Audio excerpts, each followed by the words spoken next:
My daughter age 11 was baking earlier today and got flour in her eyes. She continues to have some goopy stuff in her eyes that keeps coming. We have put eye drops in her eyes, flush her eyes out and put cold rags on her eyes.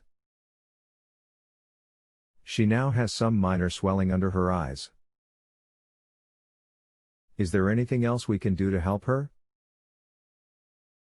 Flour is incredibly fine, however can clump when mixed with water. You need to keep flushing the eye with lots of water, however there is a risk that you have not been able to adequately rinse the eye due to discomfort. You will need to have her eye examined and possible flushed again by the urgent care team.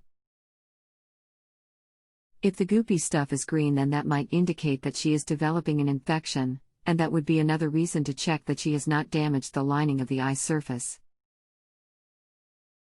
The goopy stuff is a very creamy color with maybe a tint of light green.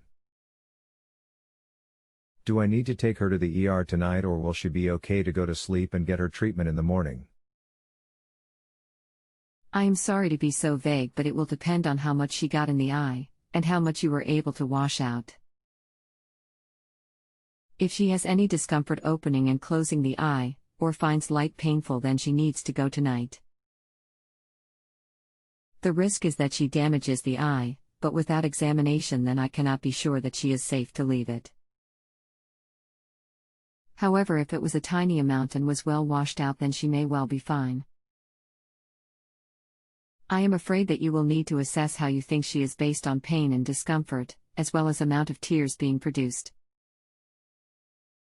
If you have a health question and want to chat with a doctor now, visit justanswer.com/ythealth.